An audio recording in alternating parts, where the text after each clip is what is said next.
नमस्कार friends, my self doctor शिखा। आपका बहुत बहुत स्वागत है आपके अपने चैनल होम्योबून में। कोरोना की जो सेकेंड वेव जो इस समय चल रही है वो फर्स्ट वेव से 4 गुना ज़्यादा खतरनाक है। और जैसा कि हम सभी लोग जान रहे हैं कि आगे आने वाले दिनों में इसकी थर्ड वेव भी आने के आसार हैं। फ्रेंड्स, काफ़ी रोगी जो इस वक्त होम केयर पर हैं या आइसोलेटेड हैं, तो होम केयर में लोगों को बहुत ही उत्सुकता होती है और घबराहट भी होती है ये जानने की कि कहीं हमारे लंग्स तक यानी कि फेफड़ों तक इन्फेक्शन तो नहीं फैल गया है, ये संक्रमण तो नहीं फैल गया है, और हम किस तरह से अपने लंग्स को यंग रख सकें। हम किस तरह से जान सकते हैं कि कहीं हमारे लंग्स में इन्फेक्शन तो नहीं फैल गया है, तो ये हम किस तरह से जान सकते हैं। तो आज के इस वीडियो में मैं आपको यही बताने वाली हूँ। तो वीडियो बहुत इन्फॉर्मेटिव है, आप इसको पूरा देखें। तो चलिए वीडियो शुरू करते हैं।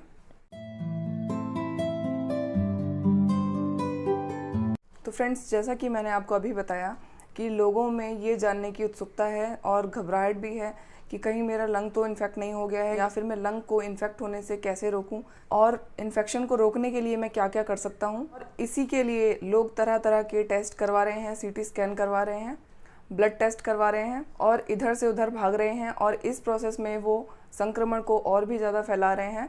इस माहौल में वो इस तरह के काम करके खुद को परेशान कर रहे हैं, फैमिली को परेशान कर रहे हैं, और चारों तरफ एक अफरा तफरी का माहौल बना रहे हैं। तो कुल मिला के इस तरह की सिचुएशन में बहुत पैनिक लोगों में क्रिएट हो गया है। इस तरह की चीज़ें आजकल के माहौल में अवॉइडेबल हैं। तो फ्रेंड्स, आज के इस वीडियो में मैं आपको कुछ एक्सरसाइज के बारे में बताऊंगी जो कि बहुत बेसिक सी एक्सरसाइज है, जिसको करके आप अपने फेफड़ों को यंग बना सकते हैं और उसमें ज़्यादा से ज़्यादा ऑक्सीजन को फैला सकते हैं, जो कि चेस्ट की एक्सरसाइजेज हैं। कोविड के शुरुआत में ही, जैसा कि मैं आपको थोड़ा सा बता देती हूँ, कोविड के 2 पार्ट्स होते हैं, फर्स्ट 7 डेज और लास्ट 7 डेज। तो पहले 7 दिन में, यानी कि पहले 7 दिन में जो कोविड के सिम्टम्स आते हैं, जिसमें फीवर होना और बाकी सिम्टम्स होते हैं, और ये भी हो सकता है कि कुछ लोगों में इन पहले 7 दिनों के दौरान लंग इन्वॉल्वमेंट भी हो जाए। शुरुआत के 7 दिनों में लंग इन्वॉल्वमेंट होने के चांसेस काफ़ी कम होते हैं।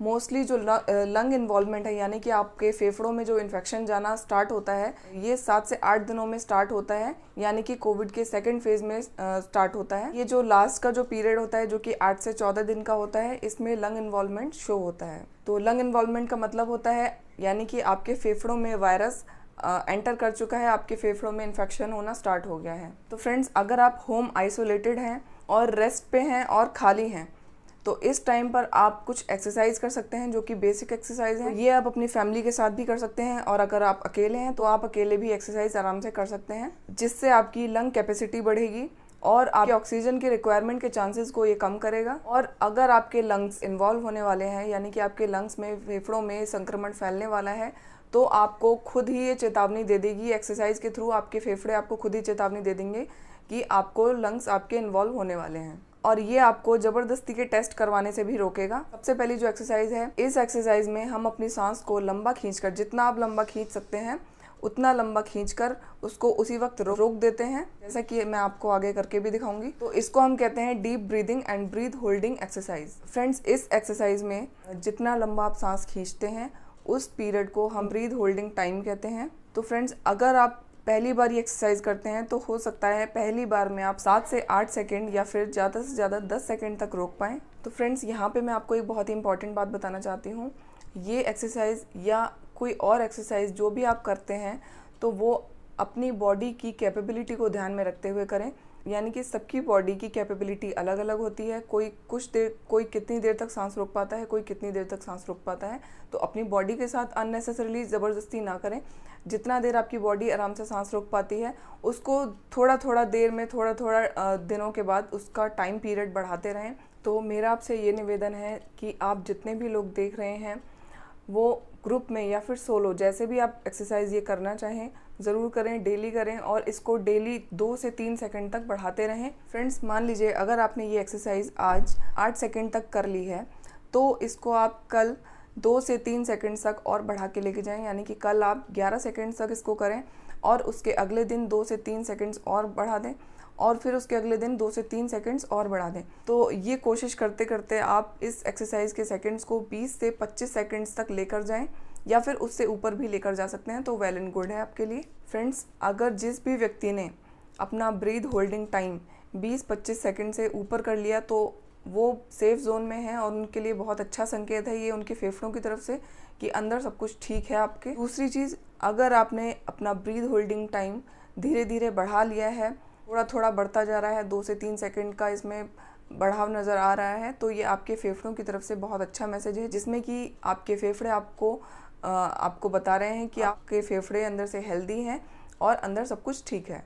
क्योंकि अगर अंदर कुछ भी गड़बड़ होता है, आपके फेफड़ों में इतना सामर्थ्य नहीं रहता है, तो ये जो ग्राफ है आपका, जो सेकंड्स, जो ब्रीथ होल्डिंग टाइम का जो सेकंड्स है, ये बढ़ने के बाद फिर घटने लगता है। ये एक्सरसाइज हमें हमारी लंग की कैपेसिटी को बढ़ाने में मदद करती है। फ्रेंड्स, इस एक्सरसाइज की सबसे ज़रूरी बात क्या होती है कि अगर आप इस एक्सरसाइज को रेगुलर करते रहेंगे, डेली करते रहेंगे, तो आप अपने फेफड़ों को, अपने लंग्स को इतना सुदृढ़ बना लेंगे, इतना अंदर से मजबूत बना लेंगे कि अगर इन फ्यूचर वहाँ पे कभी आपका लंग इन्वॉल्वमेंट होता भी है, अगर आपके लंग्स में इन्फेक्शन होता भी है थोड़ा बहुत, तो वहीं कि वहीं आपके लंग्स इस इन्फेक्शन को ख़त्म करने में कैपेबल होंगे। आपके ऑक्सीजनेशन पर इसका बिल्कुल भी फर्क नहीं पड़ेगा। तो ये एक्सरसाइज आपको 1000 तरह से हेल्प करती है। फ्रेंड्स, चलिए जान लेते हैं तो ये deep breathing and breath holding exercise कैसे करनी है। सबसे पहले तो आप बिल्कुल सीधे बैठ जाएं और आपका जो स्पाइन है, रीढ़ की हड्डी है, वो एकदम स्ट्रेट होनी चाहिए, चेस्ट एकदम आपका स्ट्रेट होना चाहिए और दोनों हाथ आपके थाइज पर होने चाहिए। और मुंह से सांस लें, मुंह से बिल्कुल स्मूथ सांस आती है तो मुंह से सांस लें। इस एक्सरसाइज में आपको मुंह से डीप ब्रीथ करना है, यानी कि मुंह से आपको गहरी सांस खींचनी है।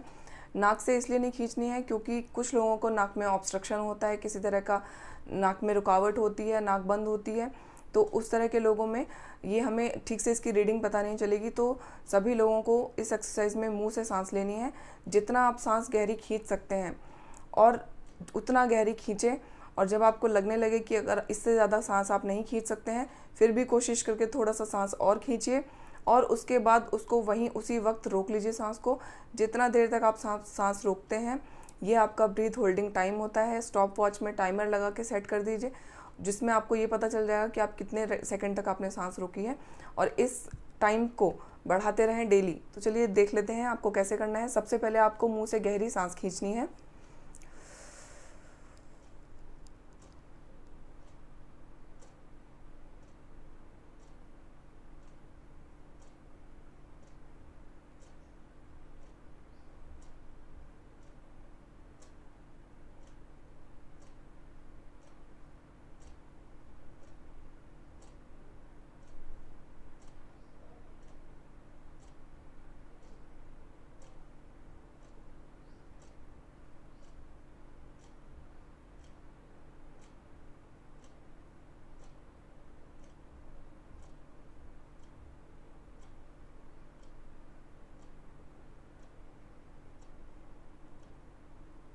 फ्रेंड्स, मेरा ब्रीथ होल्डिंग टाइम 45 सेकेंड्स है। मैंने अभी आपको जस्ट एक आइडिया दे दिया है कि आपको कैसे करनी है एक्सरसाइज।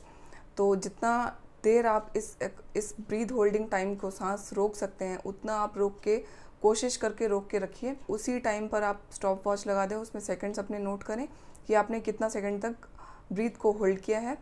तो इसके अकॉर्डिंग आपका जो ब्रीथ होल्डिंग टाइम होगा वो सेट होगा।